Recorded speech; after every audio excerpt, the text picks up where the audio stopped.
गीता में अर्जुन को स्वयं भगवान कह रहे हैं कि उस परमेश्वर की शरण में जा, उसके लिए उन संतों के पास जा जो तत्वदर्शी हो। इसी प्रकार हजरत मोहम्मद को उनका अल्लाह कह रहा है कि कोई और पूर्ण परमात्मा है, उसको पाने के लिए उन तत्वदर्शी संत की तलाश कर। वो प्रभु कौन है, ये जानने के लिए कृपया अवश्य सुनिए जगत गुरु तत्वदर्शी संत रामपाल जी महाराज के अमृत वचन। अब दास तो समझाना चाहता है, देखिएगा अर्थ पंचदशोध्याय 15वां अध्याय। आदि मूल परमेश्वर, आदि पुरुष परमेश्वर मूल वाले, ऊर्ध्व मूलम अधः शाखम। ये अनुवाद गलत किया, अधः माने नीचे होता है और शाखम माने शाखा। ये देखिए यहाँ पर ये तीसरे मंत्र में ना दूसरे मंत्र में, दूसरे में इसका समाधान है। ये देखो अधः नीचे, अधः माने नीचे। और यहाँ क्या किया है इन्होंने, प्रथम मंत्र में अधः माने ब्रह्मा रूप मुख शाखा वाले, नहीं ये गलत अनुवाद। यहां लिखना था अधः शाखम, नीचे को शाखा वाले। संसार रूपी पीपल के वृक्ष को अविनाशी कहते हैं, वेद जिसके पत्ते कहे गए, ऐसा नहीं। छंद माने विभाग, उसके जो सब छंद आदि को कोई जानता है, पर पत्तों सहित जानता है। उस संसार रूपी वृक्ष को जो पुरुष मूल सहित जड़ से लेकर पत्तों तक जानता है, ये सोना चाहिए यहाँ पर, तत्व से जानता है, वह है वेद के तात्पर्य को जानने वाला। सह वेदवित, वह तत्वदर्शी संत है, अर्थात वेद के तात्पर्य जानने वाला। आगे देखो दूसरे में, उस संसार रूपी वृक्ष की तीनों गुण, रजगुण ब्रह्मा, सतगुण विष्णु, तमगुण शिवजी रूपी जल से बढ़ी हुई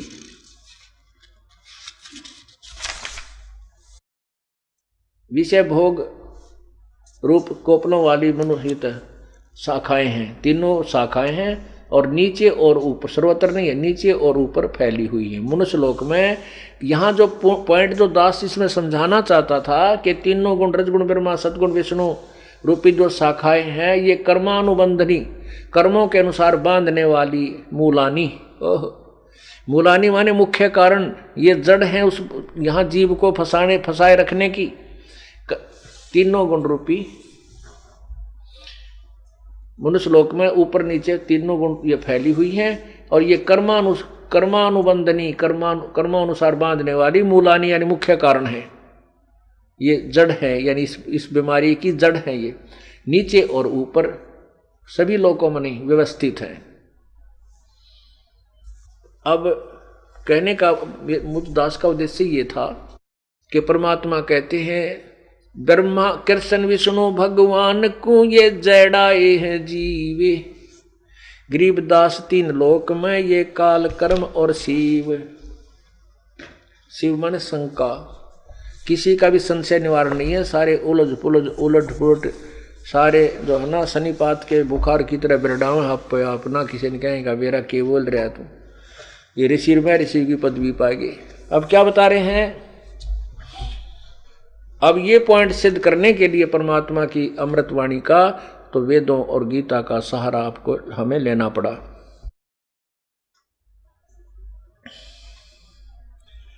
तीन लोक के सुन स्वामी निज मूल गति कै समझाऊं तो ये, यानी एक जड़ बता दूं इन जीवों को फंसाए रखने की। गरीबदास इस भगवान को ये राख्या जगत समोए, ये सम्मोहित कर रखा। इस काल भगवान ने कभी विष्णु रूप बना लेता, और विष्णु कृष्ण जी को भी यही ड्यूटी दे रखी है। कृष्ण विष्णु भगवान को ये उलझाए हैं जीवे, गरीबदास तीन लोक में ये काल कर्म और शिव। फिर परमात्मा कहते हैं आप स्वर्ग जाना चाहते हो और श्री विष्णु भगवान के संग वहां उसके दर्शन करके आनंद मनाना चाहते हो, अब सुन ले वो सारी राम कहानी सुनाता हूं। गीता जी के अध्याय नंबर 8 के और श्लोक नंबर 16 में क्या लिखा है। वैसे तो आपने पवित्र देवी भागवत में पढ़ दिया कि ब्रह्मा विष्णु महेश कहते हैं हम तो नासवान है, हमारी जन्म मृत्यु होती है, हम अविनाशी नहीं हैं, और यही बात फाइनल हो जाती है। फिर भी हम गीता और वेदों को पुराणों से भी ऑथेंटिक मानते हैं। अब इनमें भी हम प्रमाण दिखाते हैं। अध्याय नंबर 8 के श्लोक नंबर 13 में, अध्याय नंबर 8 देखिएगा, श्रीमद् भगवत गीता अध्याय नंबर 8, श्रीमद् भगवत गीता अध्याय नंबर 8। यहां देखिए 16वें में क्या कहते हैं गीता ज्ञानदाता। हे अर्जुन, ब्रह्मलोक पर्यंत सब लोग पुनर्वर्ती में है। पुनर्वर्ती माने जन्म और मृत्यु। पुनर्वर्ती का अर्थ इन्होंने नीचे दिया भी है, ये पुनर्वर्ती, ये शटार ला रखा है यहाँ इसके साथ आगे, अर्थात जिनको प्राप्त होकर पीछे संसार में आना पड़े ऐसे, यानी जहां जाकर फिर उल्टा आना पड़ता है वो स्थायी स्थान नहीं है। जन्म मृत्यु का रेट का चक्कर यूं चलता रहेगा ब्रह्मलोक तक भी। अब पहले आपको सचिथी थोड़ी सी ब्रह्मलोक की से दिखाते हैं। ये देखिएगा,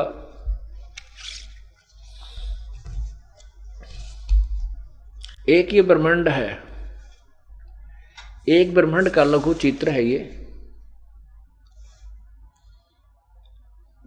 देखिएगा।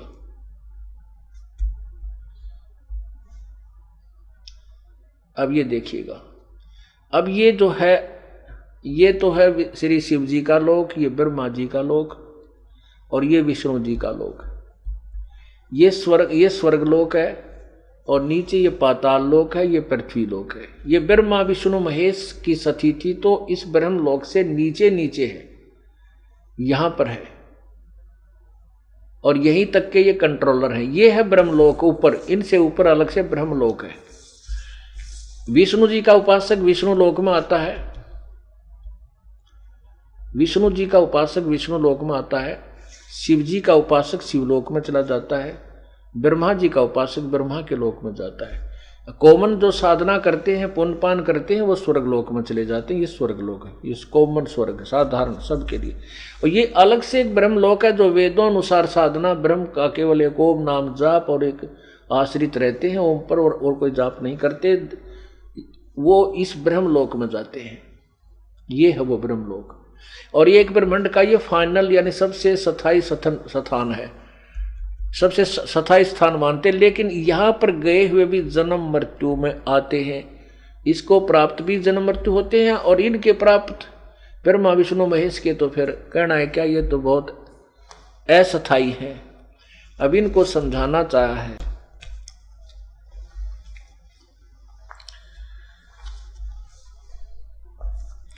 अब आपने गीता जी अध्याय नंबर 8 के मंत्र 16 में पढ़ा है कि ब्रह्मलोक तक सभी लोग पुनर्वर्ती में है, अर्थात वहां गए हुए का जन्म मृत्यु होता है। और ये स्वर्गलोक ब्रह्मलोक भी एक ब्रह्मांड का भी विनाश होता है, ब्रह्म की भी मृत्यु होती है, ब्रह्मा विष्णु महेश की भी मृत्यु होती है। तो तब तुम कहां रहोगे, ब्रह्मा विष्णु महेश भी नहीं रहेंगे।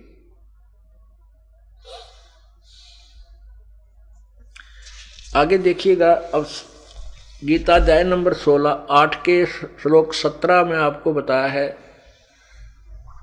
कि परब्रह्म का एक युग 1000 चतुर्युग का होता है, इतनी ही रात्रि होती, इसका प्रमाण है। इन्होंने गलत अनुवाद किया हुआ, ये पहले सत्संग में आपको ये दास सुना चुका है। अब केवल हम इतना ही लेंगे इसमें कि ब्रह्मलोक तक सभी पुनर्वर्ती में है, वहां जाने के बाद भी वापस आते हैं। ब्रह्मलोक में वही जाता जो ब्रह्म की साधना करता है। और ब्रह्म के विषय में गीता अध्याय नंबर 8 के श्लोक 13 में कहा कि मेरा तो एक ओम नाम है, और इसका अंतिम सांस तक जो जाप करता है वो मेरे ब्रह्मलोक तक पहुंच जाता है। और ब्रह्मलोक में गए हुए भी दोबारा जन्म मृत्यु में आते हैं। आगे देखो, गीता ज्ञान दाता स्वयं बता रहा है।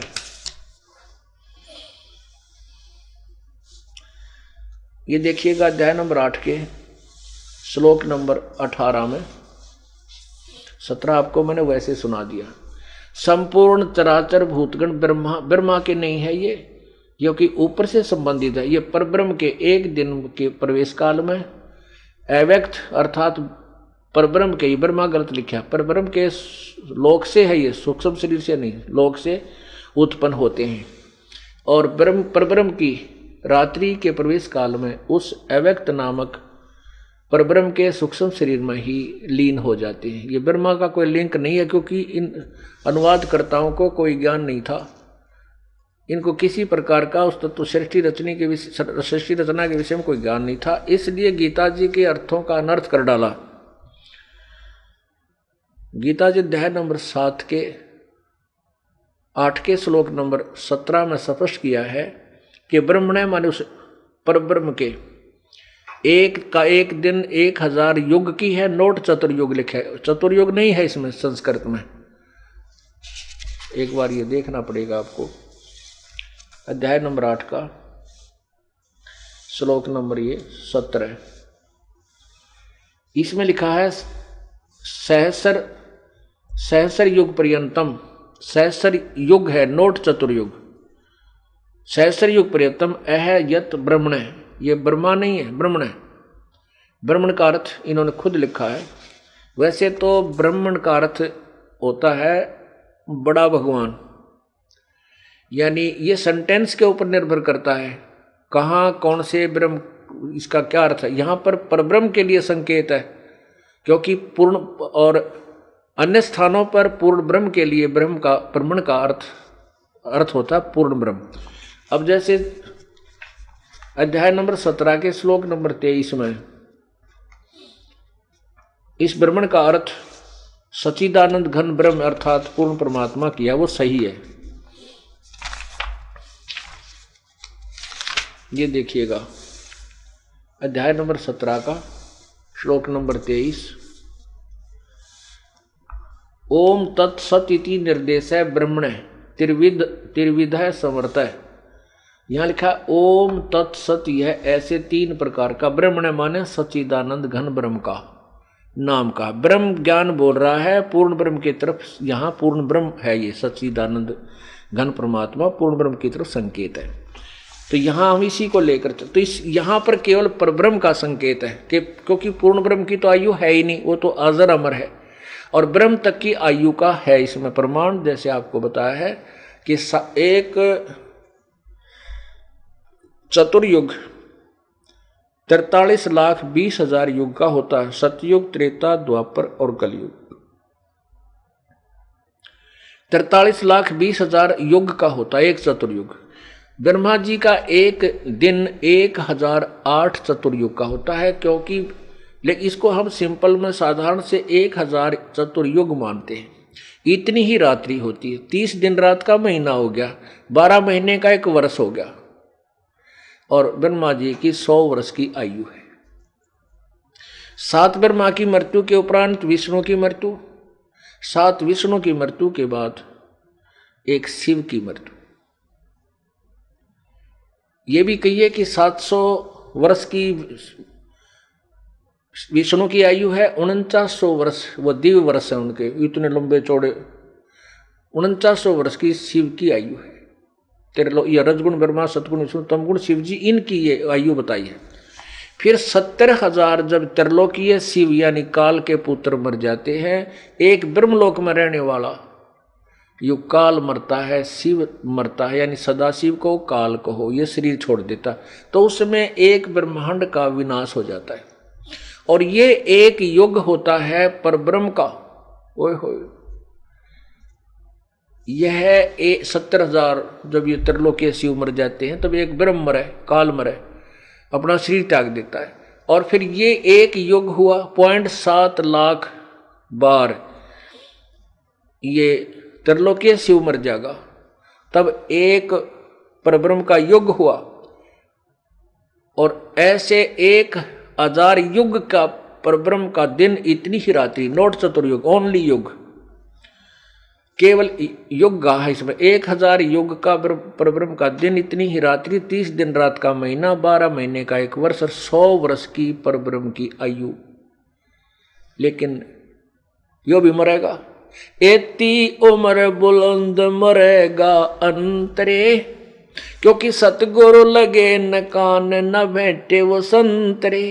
इतनी लंबी आयु भी तेरी हो जाएगी तो भी तेरी मृत्यु होगी भाई। क्यों? क्योंकि तुझे वो तत्वदर्शी संत नहीं मिले, उनके ज्ञान की छींट तेरे कानों तक नहीं पहुंची, जिस कारण से तू फिर भी जन्म मृत्यु में रहेगा। अब यहां गीता जी अध्याय नंबर 8 के श्लोक 17 में देखिए, आपने देखिए इसका ये बताओ। अब ये देखिएगा 18वें में कहा है,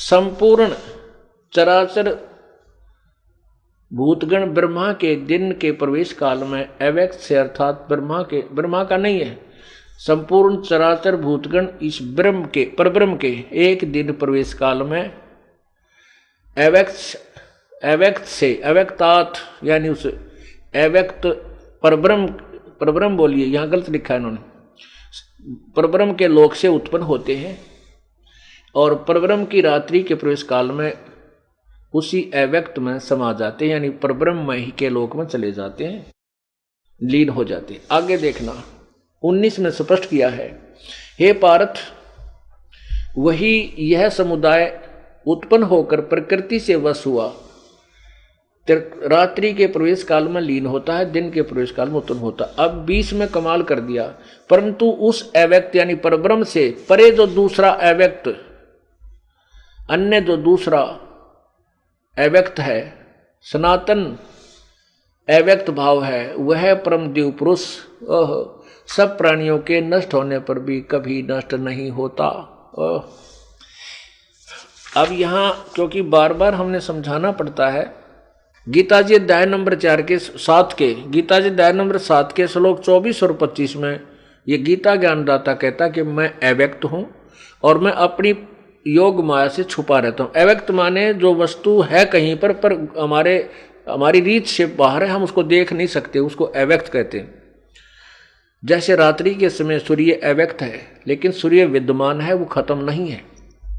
जैसे बादल छा जाते हैं सूर्य के सामने, तो उस समय बादलों से छुपा हुआ है वो सूर्य, लेकिन वो स्पष्ट, वो साकार है, विद्यमान है, अव्यक्त है। तो यही कहा कि मैं अव्यक्त हूं, अपनी योग माया से छुपा रहता हूं। वहां तो प्रथम अव्यक्त हुआ ये ब्रह्म, अब दूसरा अव्यक्त ये परब्रह्म हुआ, लेकिन उस तीसरे में कहा कि उस अव्यक्त से भी परे जो अविनाशी अव्यक्त भाव है, वो परमात्मा तो सबके प्राणियों के नष्ट होने पर भी कभी मृत्यु को प्राप्त नहीं होता। शेरा वाली कूदा देखो, ओ तेरा गजब भैया। ये ब्रान माटी करवा रखी, नकली संतों और गुरुओं ने सारे भूत बना दिए।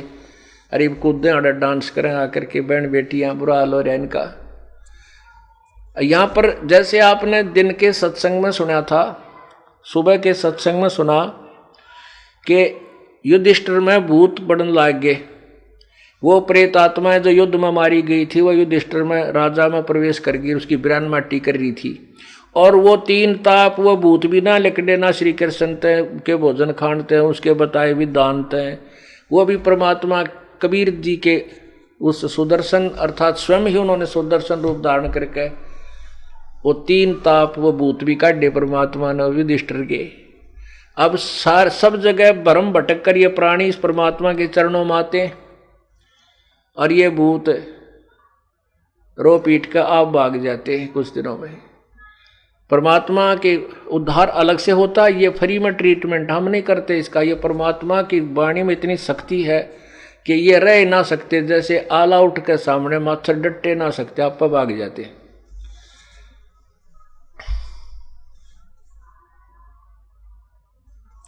अब देखिएगा अध्याय नंबर 8 का आपने 20वां श्लोक सुना, अभी 21वां सुनिए।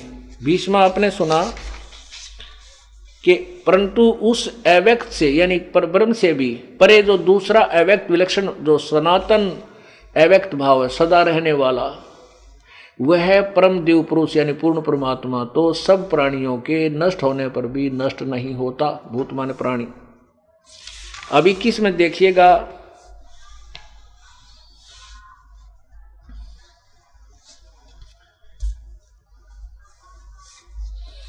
अव्यक्त अक्षर माने अविनाशी, अव्यक्त अविनाशी इस नाम से कहा गया है। वही तीसरा भगवान इस अक्षर नामक अव्यक्त भाव को, ओहो, अक्षर यानी अविनाशी नामक अव्यक्त भाव को परम गति कहते हैं। वहां चला जाता उसको परम गति कहते हैं। और जिस सनातन अव्यक्त भाव को प्राप्त होकर मनुष्य वापस नहीं आते, वह मेरा भी परम धाम। गीता ज्ञान दाता कहता है, आगे देखियो 22 में, हे पार्थ, जिस परमात्मा के अंतर्गत सर्वभूत यानी सब प्राणी हैं, जिस सच्चिदानंद घन परमात्मा से यह संसार समस्त जगत परिपूर्ण है, वह सनातन व्यक्त तो परम पुरुष, वह परम यानी पूर्ण परमात्मा तो अनन्य भक्ति से प्राप्त होने योग्य है। अब इससे स्पष्ट हो गया, परमेश्वर समझा रहे हैं रामानंद स्वामी को, उस महर्षि के पर्दे खोल रहे हैं, अज्ञान को हटा रहे हैं। कह रहे हैं कि गीता अध्याय नंबर 8 के मंत्र 16 में कहा है कि ब्रह्मलोक तक भी सभी जन्म मृत्यु में आते हैं।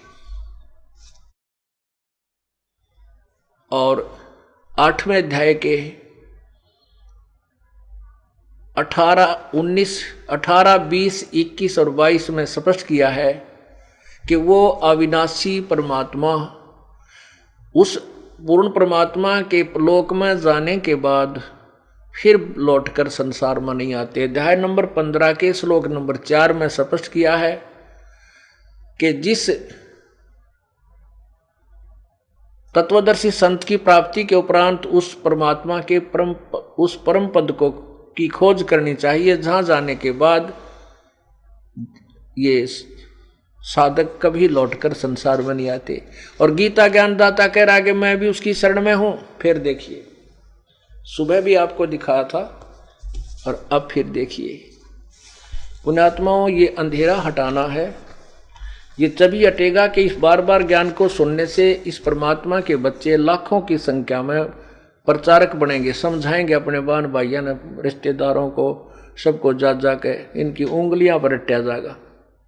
और जब ये अंधेरा नाश होगा ज्ञान का और पूरी पृथ्वी के ऊपर प्रभु का ज्ञान होगा, सभी प्राणी सुखी होंगे, यह माया की दौड़ मिट जाएगी, परमात्मा सुख देगा, आपकी बरकत देगा, हर एक चीज में लाभ देगा।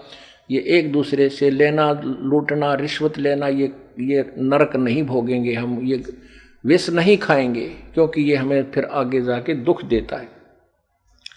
हम एक दूसरे को लूट कर धनी बनना चाहते हैं, कभी नहीं बन सकते, वो और कहीं से निकल जाएगा।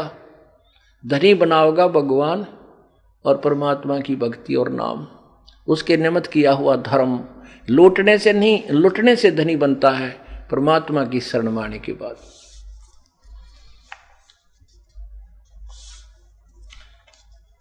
अब देखो 15वें अध्याय का 4था श्लोक स्पष्ट कर देता है,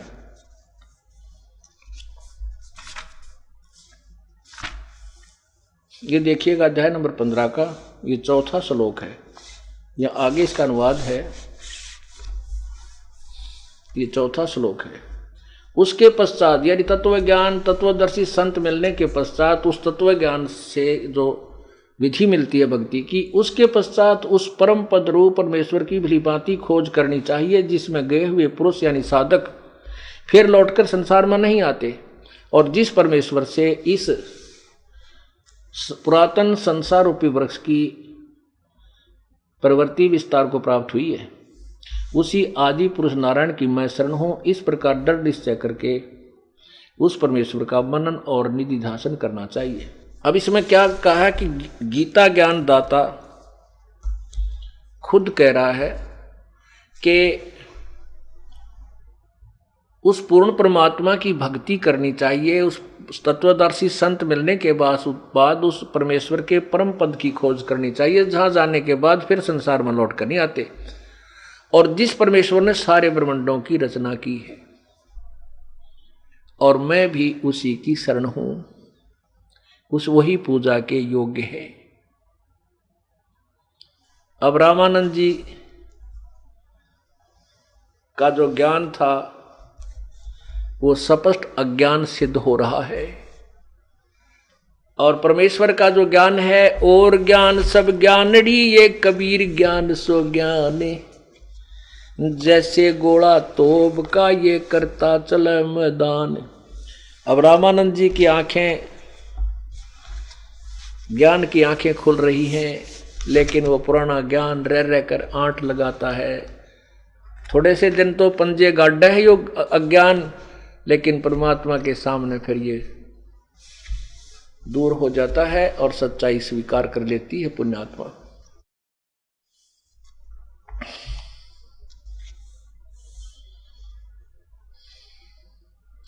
अब क्या बता रहे हैं?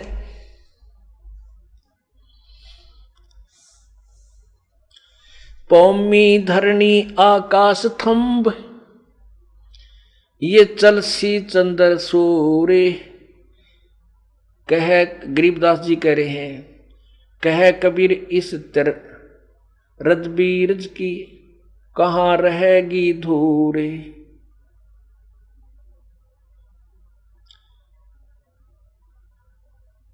तारायण तरलोक सब ये चलसी इंद्र कुबेरे। गरीबदास सब जावेगा यो स्वर्ग पाताल सुमेर।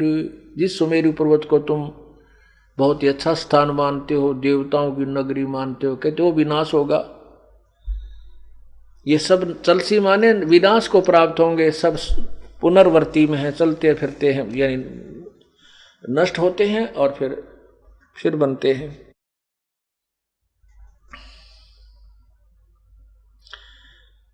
चार मुक्ति बैकुंठ बट ये फना हुई कई बार। गरीबदास सतलोक को नहीं जाने संसारे। उस सतलोक को नहीं जानता। इस जिन चार मुक्तियों की तुम इच्छा की हो तो कितनी बार नष्ट हो लिए, कितनी बार जन्म लिए, मर लिए। कहो स्वामी कहाँ रहोगे जब 14 भवन बिहंडे। गरीबदास बीजक कहा ये चले प्राण और पिंड। कहो स्वामी कित रहोगे, कहाँ रहोगे जब ये 14 लोक भी नष्ट हो जाएंगे और सब तेरे ब्रह्मा विष्णु महेश भी नष्ट हो जाएंगे। सुन स्वामी एक शक्ति है अर्धंगियों का। रे गरीबदास बीजक कहा अंतलोक श्रृंगार। जैसे का तैसा रहे ये परलोफना प्राण।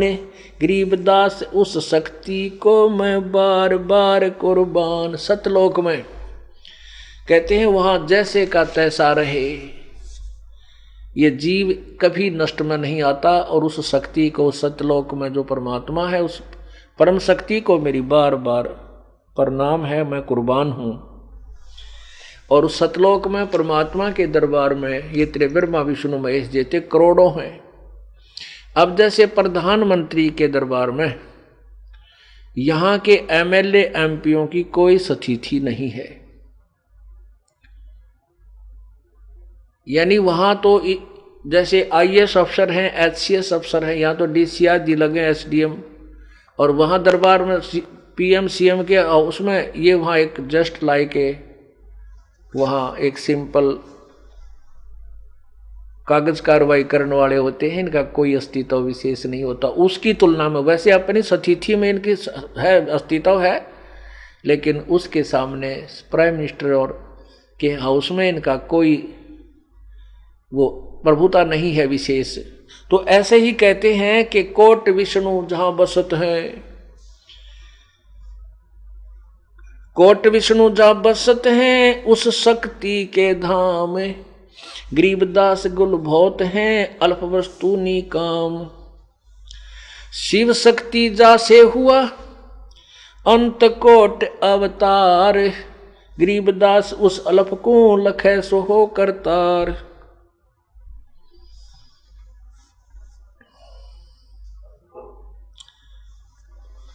अब क्या बताते हैं कि शिव जी और विष्णु भी जिससे उत्पन्न हुए हैं, उस पूर्ण परमात्मा ने उसी ब्रह्मा सभी आत्माओं को उत्पन्न किया है।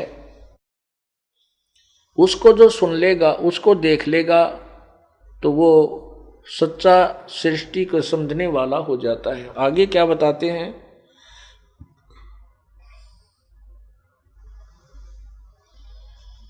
सतपुरुष हमरे रूप है तेज पुंज का कंत। गरीबदास गुल से परे चलना है बिन पंथ, बिन पंथ उस कंत के धाम चलन है मोरे। गरीबदास गति ना किसी शंख स्वर्ग पर डोरे। कबीर परमात्मा बता रहे हैं, शंख स्वर्ग पर हम बसे सुन स्वामी ये सैन। सैन माने संकेत, इशारा, कि उस शंख स्वर्गों से भी उत्तम जो स्थान है वहां पर हम रहते हैं, ये संकेत सुन ले मेरा। गरीबदास हम सतपुरुष हैं यो गुल फोकट फैने।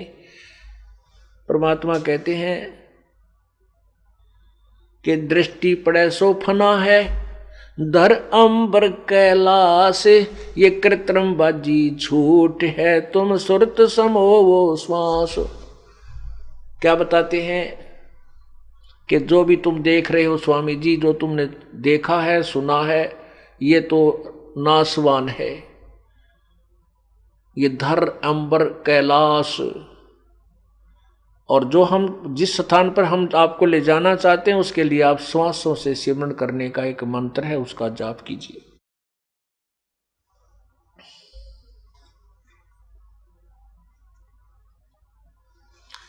अब रामानंद जी ने सोचा, भाई बालक के तो कमाल है, ये तो कति सारा है तो चाड़ा पाड़ दिया, इसने सारी बात समझा दी। मैं 7 जन्म नहीं समझ सकता जिसने 2 मिनट में सारी गीता वेद समझा दिए, और कोई अग्रम मग्रम करने की जगह छोड़ी नहीं। फिर उसने क्या कहा लास्ट में, क्या कहा कि बच्चा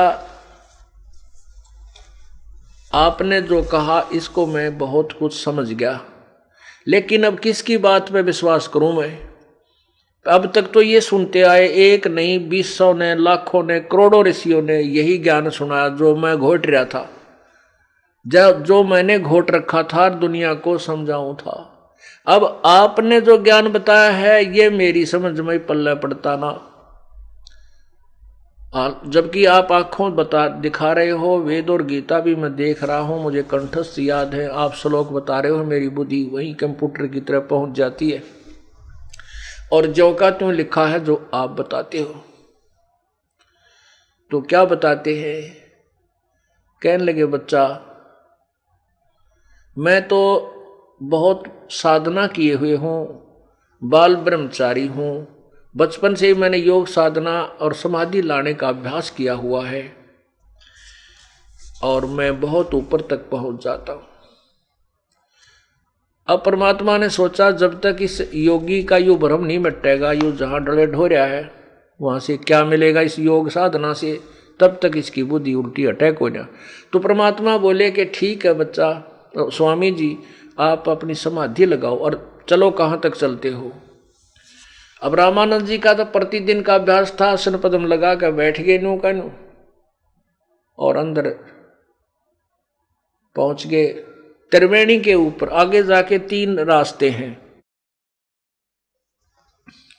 आगे जाके 3 रास्ते हो जाते हैं, और पुण्यात्माओं जंगल के अंदर इंसान जा रहा हो और आगे जाके 3 रास्ते हो जाए तो असमंजस में पड़ जाता, किधर को जाऊं। अब त्रिवेणी से आगे इसकी पहुंच नहीं थी रामानंद जी की, त्रिवेणी पे यानी ऊपर जाके पहुंच जाता है, 3 दिशा बन जाती है, 3 रास्ते हो जाते। परमात्मा ने कहा त्रिवेणी पाकर डट गए।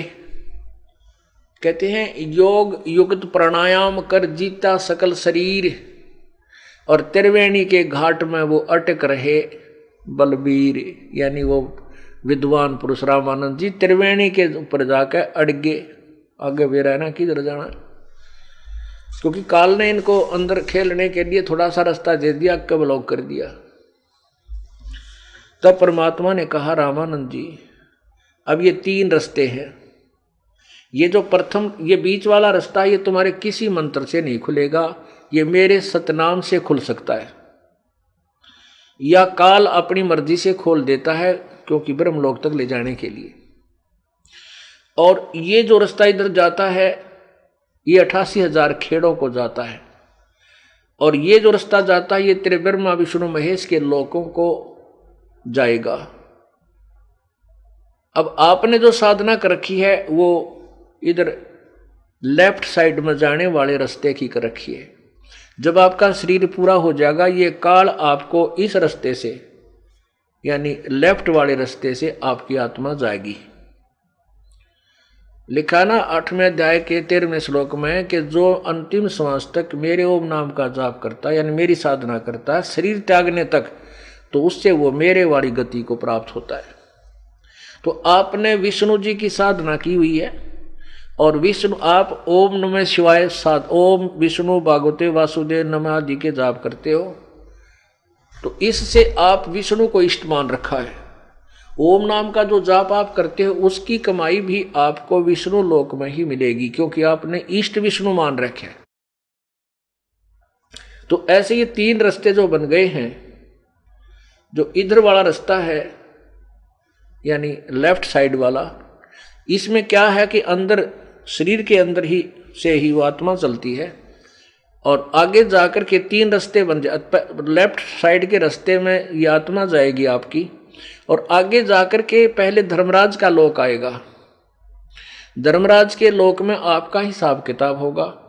आप जाओगे विष्णु जी के लोक में, क्योंकि जो जहाँ के योग्य होता है नरक में जाना नरक में, स्वर्ग में जाना स्वर्ग में, जिस इष्ट के पास जाना वहीं से फैसला होता है। तो वहाँ से आगे भेज दिया जाता है, वहाँ से आप ऑटोमेटिक आपका वो रास्ता खुल जाएगा जिसमें आपने जाना है और फिर बंद हो जाएगा। आप जाओगे विष्णु के लोक में और वहाँ अपनी पुण्य कमाई को खत्म करके फिर जाओगे कहाँ, आप बता दो, नरक में, क्योंकि आपके सिद्धांत अनुसार दोनों कर्म भोगने पड़ते, पुण्य और पाप। अब रामानंद जी के पसीने आ गए, क्योंकि अंदर जब जा रहा था तब रामानंद जी की आत्मा को परमात्मा अपने मंत्र से सतनाम से जाप करके वो तीसरा बीच वाला जो ब्रह्मरंध्र है वो खोला। वो तीसरा बीच वाला रास्ता खुल करके ऊपर ले गए जहां पर ये काल बैठा था और काल के लोक को पार करके इसके सिर पर पैर रख के काल के और ऊपर गए ब्रह्म लोक में, परब्रह्म के लोक में, परब्रह्म के लोक से पार करके भौर गुफा में और भव गुफा को पार करके सतलोक में प्रवेश किया। अब यहां से जो गए थे, जो परमात्मा उनके साथ थे उस बालक रूप में रामानंद जी के साथ, ऊपर जब पहुंचे सतलोक में परमात्मा अन्य रूप में उस तेजो में शरीर के रूप में बैठे हैं। उस एक रोमकूप में करोड़ सूर्य करोड़ चांद की रोशनी भी एक रोमकूप के प्रकाश से फीकी लगे, ऐसे रूप में इतने तेजों में शरीर में। और वह सतलोक में एक बहुत सुंदर गुमज के अंदर एक ऊंचे आसन पर परमात्मा विराजमान थे। अब रामानंद जी की आत्मा और कबीर परमेश्वर दोनों ऊपर पहुंचे। कबीर परमेश्वर बालक रूप में एक चमर उठा करके वहां परमात्मा के वो जो तख्त पर विराजमान थे उसके शरीर पर ऐसे चवर करने लगे। अब रामानंद जी ने सोचा कि यू है भगवान सतपुरुष पूर्ण परमात्मा अविनाशी परम अक्षर ब्रह्म, जो गीता जी के अध्याय नंबर 8 के मंत्र 3 में लिखा है। और कबीर तो यहाँ का कोई गण होगा, कोई देव होगा, इनका नौकर है भगवान का। और भाई भगवान सही यो परमात्मा अविनाशी है, ब्रह्मा विष्णु महेश्वर तो बहुत नीचे रह जाते हैं। रामानंद जी ये सोच ही रहे थे कि यू भगवान है, कबीर यहाँ का नौकर है। इतने में वो तेजों में शरीर वाला भगवान खड़ा हुआ, सिंहासन छोड़ा और कबीर जी को वहां विराजमान कराया। कबीर जी वहां विराजमान हो गए बालक रूप में और वो परमात्मा खड़ा होकर के उस बालक पर चंवर करता है जैसे नौकर करता है। रामानंद जी सोचने लगा कि इस कबीर बालक पर भगवान चंवर क्यों कर रहा, कैसे करा। इतने में वो बड़ा जो भगवान था बड़े शरीर में तेजों में शरीर वाला, वो कबीर साहब उस बालक में समा गया। चंवर अपने आप उस बालक पर, उस अनंत असंख्य कोट के सिंहासन पर, असंख्य कोट ब्रह्मांडों के मालिक के सिंहासन पर अकेला बालक कबीर विराजमान है और चंवर अपने आप घूम रहा है। रामानंद जी का पसीने आ गए, रे तेरा गजब हो, ये तो बालक कोई नहीं, ये तो भगवान है, सत्य पुरुष है। ओए होए होए। तब परमेश्वर ने कहा कि जाओ प्यारी आत्मा नीचे। इतना संकेत किया था, एकदम वापस आत्मा ऊपर से ऐसे गिरी और गिरते ही समाधि खुल गई। सामने देखा तो वही बालक सामने विराजमान है जो वहां उनको कथा सुना रहा था। चरणों में गिर गया वो 104 साल का नकली महर्षि, उस परम पिता के कबीर भगवान 5 वर्ष के बालक में के चरणों में गिर गया और कहने लगा, दोहू ठोड़ है एक तू बया एक से दो, कह कबीर गरीबदास हम कारणे आए हो मगजो।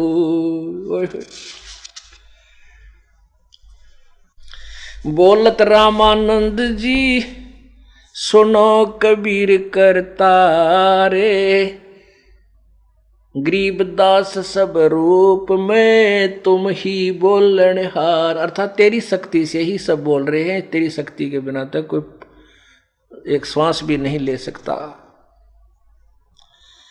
तुम साहेब तुम संत हो, तुम सतगुरु तुम हंसे, गरीबदास तेरे रूप बिना और न दूजा अंशे।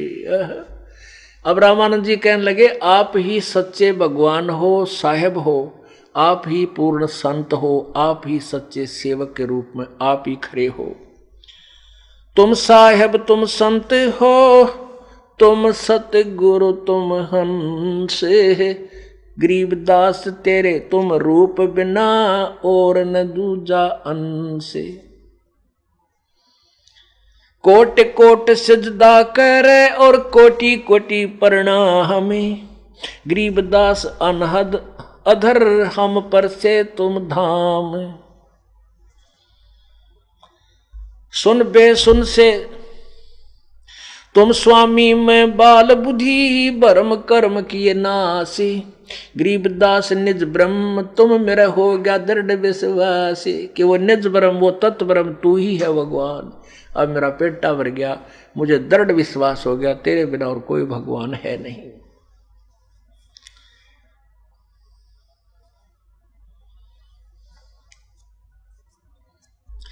सतलोक को देख कर वो जाना परम प्रभु का भेवे, गरीबदास ये दान का सब देवन का देवे। ओए होए, जिसको दान कह रहा जुलाए कहते सब भगवानों का भगवान।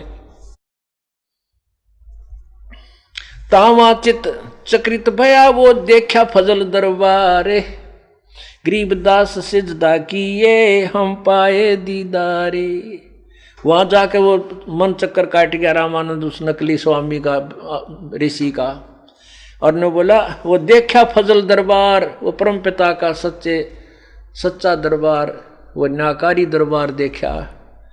और कहने लगे, गरीबदास जी कह रहे हैं कि रामानंद जी ने 100 बार सिजदा किया, कहे हम पाए दीदार, हमने भगवान मिल गया, हमने देखा भगवान, अभी तक भगवान के दर्शन नहीं हुए थे। सुन बे सुन से तुम पर तुम स्वामी में बाल बुद्धि, कर्म भरम कर्म किए नासे, गरीबदास निज ब्रह्म तुम मेरा हो गया दृढ़ विश्वास। क्या कहते हैं, तुम स्वामी, ओए स्वामी माने मालिक, कि तू स्वामी। कबीर परमात्मा को 104 साल के वह विद्वान ब्राह्मण कह रहे, और मैं बाल बुद्धि, मेरा ज्ञान तो बालकों वाला था, जिसको मैं सुप्रीम ज्ञान मान रहा था। मैं तो बालक कैसी बुद्धि वाला व्यक्ति हूं परमात्मा, तेरे ज्ञान का कि मेरा कोई अस्तित्व नहीं है। तुम स्वामी में बाल बुद्धि, भरम कर्म किए नासे, गरीबदास निज ब्रह्म तुम मेरा हो गया दृढ़ विश्वास। ओए होए, कि तू पूर्ण परमात्मा ही मेरा पक्का विश्वास हो गया।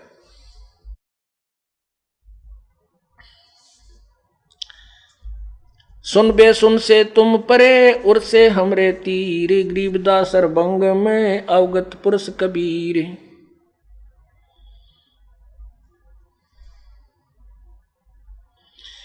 मैं भगता मुक्ता भया। कहाँ तो स्वामी महर्षि पाक रहे थे, और इसको कहते हैं पुण्यात्मा। कहते हैं बखत पड़े चूके नहीं कोठे गिरे ज्ञान, अपने ज्ञान ना आग लगा दे। जो नकली ज्ञान ग्रहण कर रखा था, समझदार वही होता है, और तुरंत अपने सच्चे ज्ञान को ग्रहण करके अपना कल्याण करवा के पीछा छुटवा जा। या 2 दिन की प्रभुता है नकली गुरुजियों की, आगे नरक में ठोके जाएंगे। क्या कहते हैं, मैं आपका भक्त 104 साल का वृद्ध और ब्राह्मण और ऋषि, मैं ऋषि को आवता ने बोला, मैं तो आपका भक्त मुक्त हो गया, मेरा तो सारा ही कर्म कुंड आपने सारी बीमारी खत्म कर दिया, ज्ञान अंधेरा हटा दिया। गरीब दास से अवगत मिल गए, अब मिट गई मन की बांसे। मन जो यही उड़द पुड़द हो रहा था, विष्णु के लोक में जाऊंगा, न्यो करूंगा, वहां इसे देवता बनकर रहते हैं, वहां ये ठाठ रहते, कहते सारे हिरडंगा हट गया। तो अब ये चाह तो कति खत्म होगी, भगवान ईश्वर को परोक्तियां मनानी चाहिए।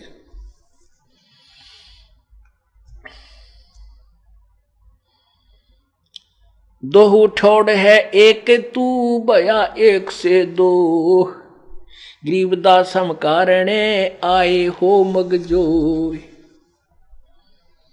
बोलत रामानंद जी सुनो कबीर सुभान, गरीबदास हम मुक्ता भये मारे उधरे पिंड और प्राण। हमारा तो जीव उद्धार हो गया मालिक।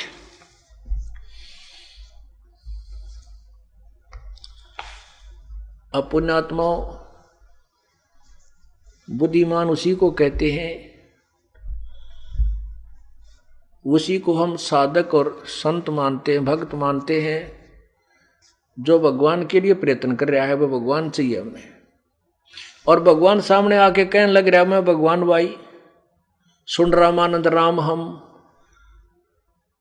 सुन रामानंद सृष्टा में, ए स्वामी सृष्टा में और सृष्टि हमरे तीर, दास गरीब अधर बसु में अवगत सत कबीर। कबीर जी कहते हैं कि मैं अधर सतलोक में भी रहता हूं और सभी सर्वव्यापक मेरी ही शक्ति है। और सामने सब प्रमाण देखने लग रहा है, फिर भी अग्रम अग्रम करता, वो फिर कुछ नहीं है, वो तो नालायक आदमी है। भगवान की ट्राई में है और भगवान का रास्ता मिलने लग रहा है, फिर उस रास्ते पर नहीं चलते हैं, कुमार्ग पर जा रहे हैं, फिर वो तो भांग पी रहे हैं नस इस अभिमान की।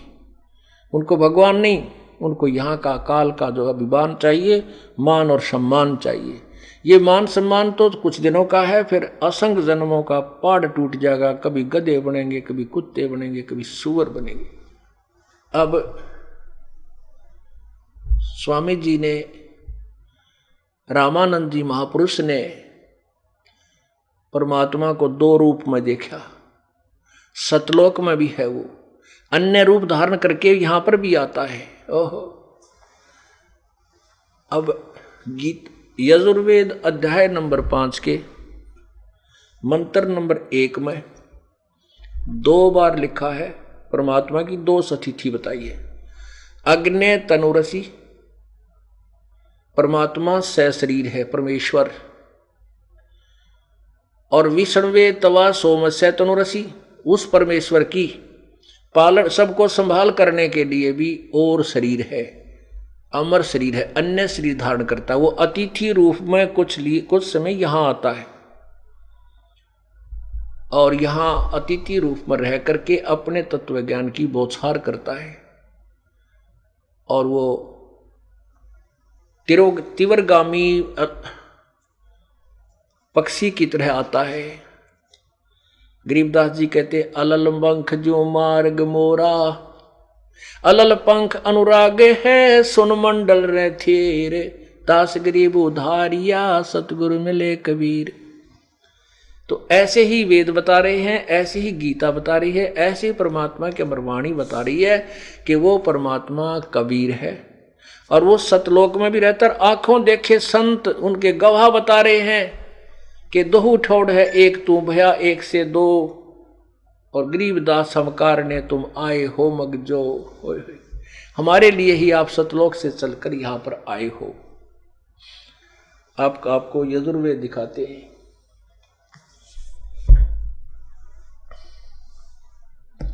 ये देखिएगा यजुर्वेद, ये महर्षि दानव सरस्वती के द्वारा अनुवादित है।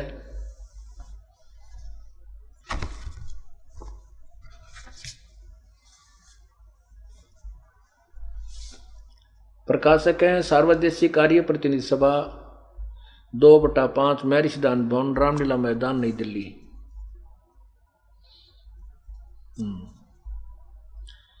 अब इसके 5वें अध्याय का प्रथम मंत्र आपको दिखाते हैं।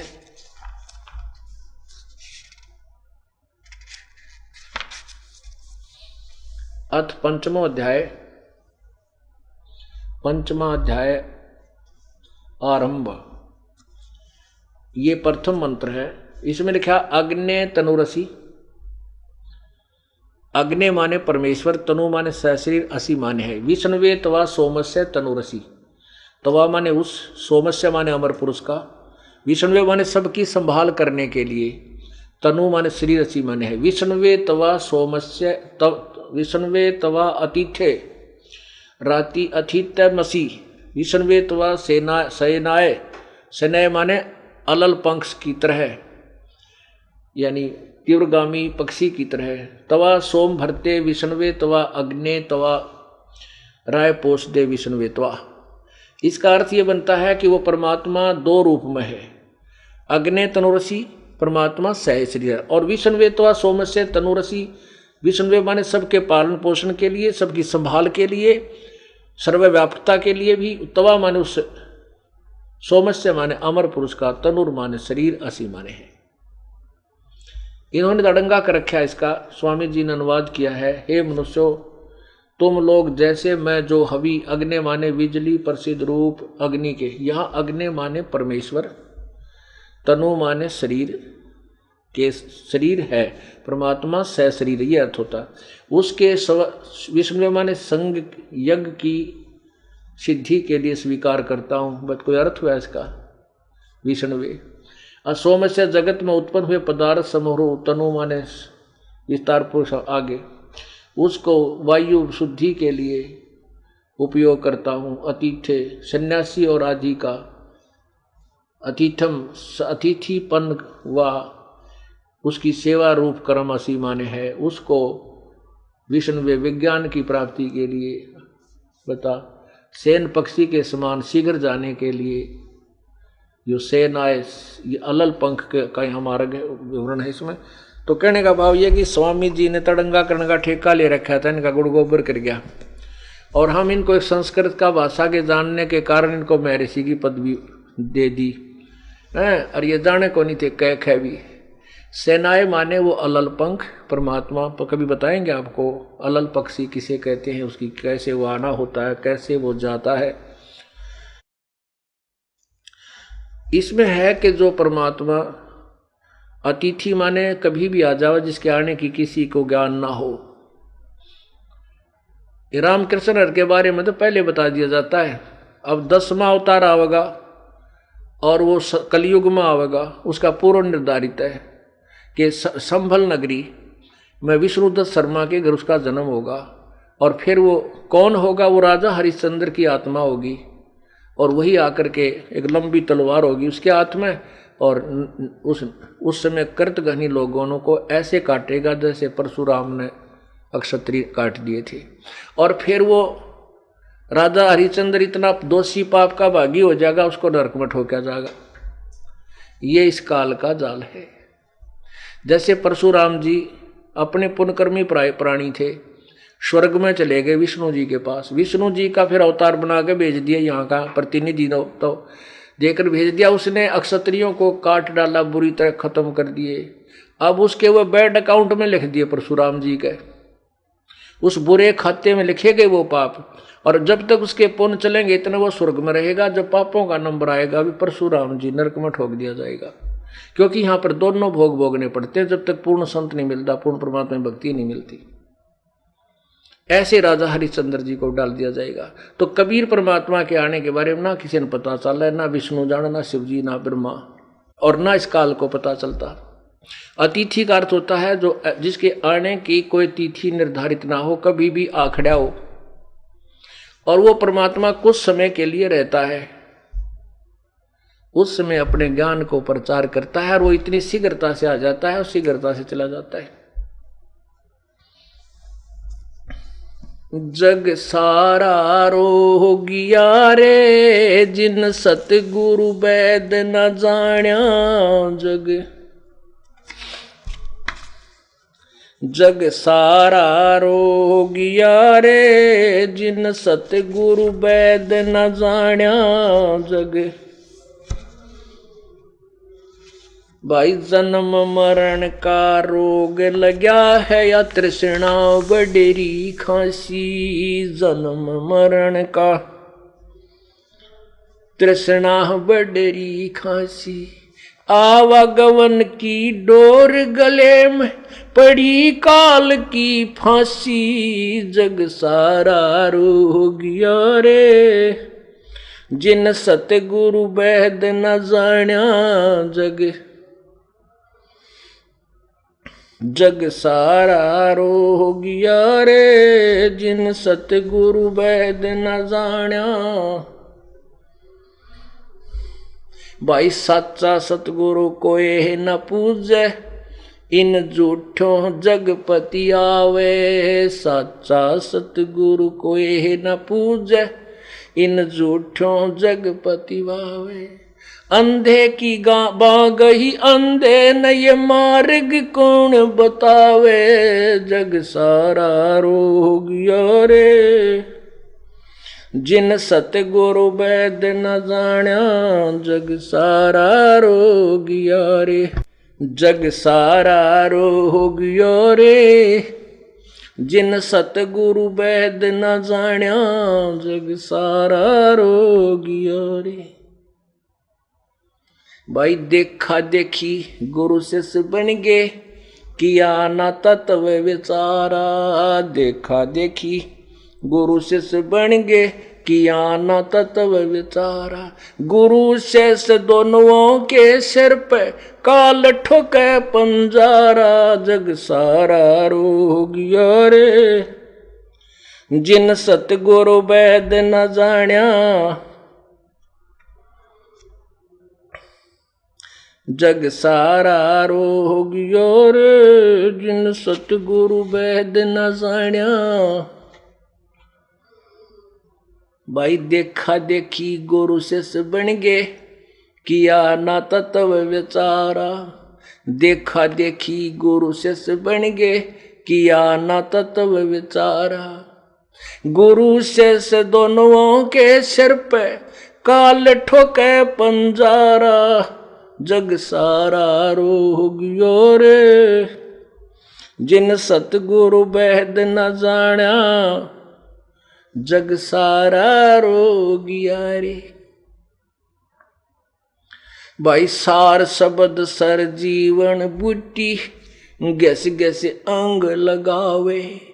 सार शब्द सर जीवन बूटी, गैस गैस अंग लगावे। कह कबीर तुम सत कर मानो, ये जन्म मरण मिट जावे। जग सारा रोगिया रे, जिन सतगुरु वैद न जाण्या जग सारा रोगिया रे। जग सारा रोगिया रे, जिन सतगुरु वैद न जाण्या जग सारा रोगिया रे। भाई सार शब्द सर जीवन बूटी, गस गस अंग लगावे। सार शब्द सर जीवन बूटी, गस गस अंग लगावे। कह कबीर तुम सत कर मानो, ये जन्म मरण मिट जावे। जग सारा रोगिया रे, जिन सतगुरु वैद न जाण्या रोगिया रे। जग सारा रो, जिन सतगुरु वैद न जाण्या जग सारा रोगिया रे।